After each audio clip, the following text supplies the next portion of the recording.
Hey everybody, it's Ryan Slomka here, and I'm reporting live from Silver Lake State Park. If you take a look behind me, you can see the super awesome sand dunes and the really nice sandy lake right back there behind me. And I'm coming to you today to talk to you a little bit about my personal learning plan that I have for the future. And I figured I would vodcast it right here because I've never done one before, and I thought it would be kind of a new and fun thing to do, which kind of sets the whole tone and theme for the entire experience that we've had in CEP.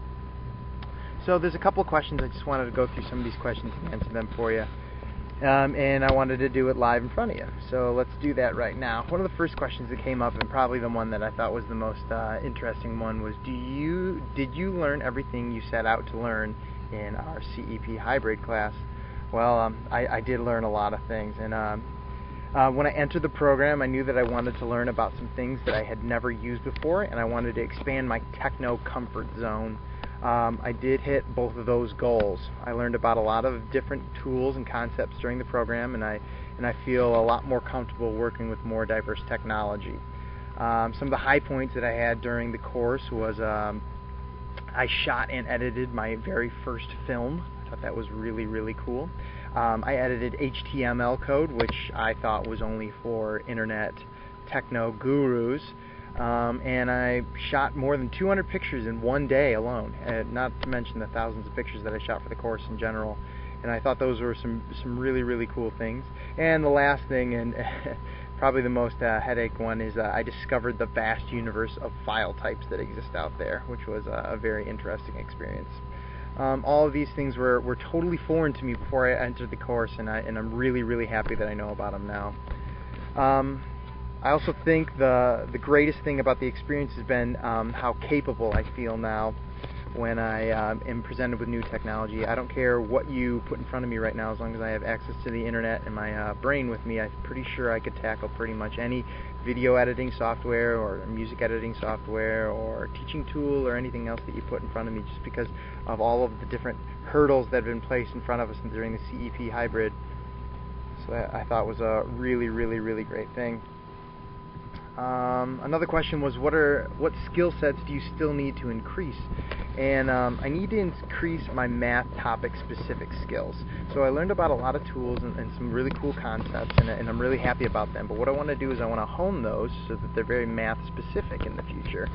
So I'm not just learning about general education tools, but I'm very specific and like to a sharpened knife point. And I want to just, if you shoot out a math topic for me, I want to be able to tell you exactly what kind of piece of technology you should use and why you should use it. I want to be like an Encyclopedia Britannica, just walking and talking about algebra and pre-calculus and trigonometry and all those great things and how they are related to math. So I guess that would be the technology and the content knowledge part of TPAC. I want to combine those together more succinctly. What other literature or theories do you want to connect with? And I'm not so certain that I want to connect with more literature as much as I want to connect with more face-to-face time with people. I would really love to go to McCall and ISTE. I would love to visit both of those places and share what I know and see what other people know. I think that would be a really great place to go. And I would also love to attend some sort of TPAC summit, something that would where people would present how they've used TPAC and how they've hit the bullseye, so that I might be able to hit the bullseye a little bit better myself, or see exactly what the bullseye means to different people. You know, that place where content and pedagogy and technology meet right there in the middle. I want to see how that works for some other people. How will you pave your way and make sense of the opportunities you are exposed to? Well, technology is always changing, so there's always going to be new opportunities, and education is always changing, so those are always going to bring on new opportunities as well. And I felt that one of the best ways to pave the way for myself would to just be always to access my personal learning network. I know that I have a vast personal learning network now, and I know that they draw from a diverse collection of experiences and knowledge, and I know that if I go to them first, then they will help me pave my way.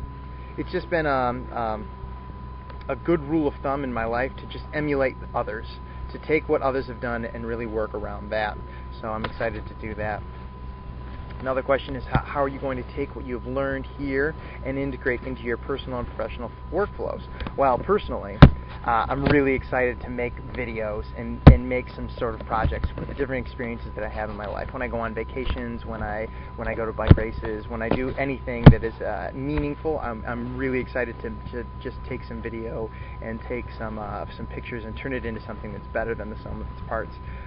Making videos and stuff like that, it always seems like sometimes your footage is so crummy, but when you start slapping things together and editing, you can really make something that you're proud of, and I'm really excited to do that. Professionally, I would like to first go to school and just blab. I want to just blab about all of the things that I've learned about, and find homes for all of my little toys and trinkets and tools and concepts in other people's classrooms. I want to put my toys and my gems of knowledge into other people's classrooms. And then secondly, I want to kind of pare down all of my toys and trinkets, and I want to find the ones that work best in my classroom as well. Although I have all these great toys and trinkets, I don't know that they all are going to work perfectly in my classroom. But so I'm going to have to find exactly which ones are going to work best for me and then put them to work. And that's going to require a lot of experimenting and maybe some purging and some replacing and a whole lot of hunting for new tools, I think. So those are going to be my big goals professionally. What specific goals do you have between now and next summer in your teaching practice? And I have 4 specific goals that I would like to attack between now and next summer. Goal number 1, I would like to take a large portion of my algebra lessons and transform them into smart notebook format and also upload them onto my webpage. So right now they are text files or they're notes in a notebook or they're just a large conglomeration of different things. And what I want to do is I want to convert them all to like a smart notebook kind of format and upload them onto my website, use them in my classroom more succinctly so that they're not just some mishmash of all kinds of things. Second goal, I would like to identify some key concepts in my new pre-calc class and really find some technology that will help me with those. So it's a new class to me. I haven't taught pre-calc before, and so what I want to try and do is I want to try and find some specific topics and find some technology that will go with them. I don't exactly know what those topics are right now, and I don't exactly know what the technology will be. It'll take some hunting to find both of those and access to my personal learning network, and then I want to just really key in on that, and then maybe expand to my algebra goal in that same kind of way. So my pre-calc class looks more like my algebra class. Goal number 3 is a little bit bigger.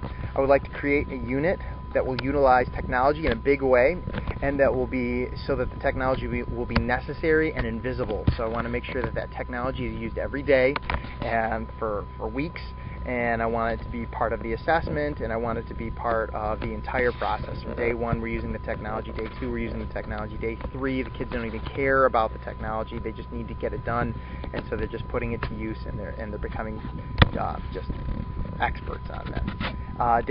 My fourth goal is I would like to have my students turn in homework online for at least 1 week. So that's just a funny little goal. I just am so jealous of the concept of being an English teacher and having kids be able to blog, or being a history teacher and having kids turn in a concept map or make a poster of something. You know, I want my kids to turn in some kind of homework online, and I think that it could be quizzes. Some sort of online quiz, but I think I could do better than that as well. So I'm going to try and find that 4th goal. The last question I was going to answer is what goals do you think you can accomplish on your own, and which ones are you going to need help with? Well, the first 2 goals, I don't know if you remember the algebra and the pre-calc goals. Those 2 goals I think I can handle on my own. I think I can digitize my algebra stuff. I'm familiar with smartboards, but I haven't used them in my class yet. I think I can do that. And my second one was to find the key concepts in pre-calculus and to work with those. I think I can do that as well. The second 2 goals are going to require the internet and my personal learning network. And I'm just going to have to really kind of fight for those. I think that's going to take some downtime to just kind of burrow myself away, access and connect with some people, and really get a good solid product out of those. So that's kind of my plan. I'm excited about my 4 goals, and I'm excited a lot about my personal goals as well, not just my professional ones. And I hope you enjoyed my very first vodcast.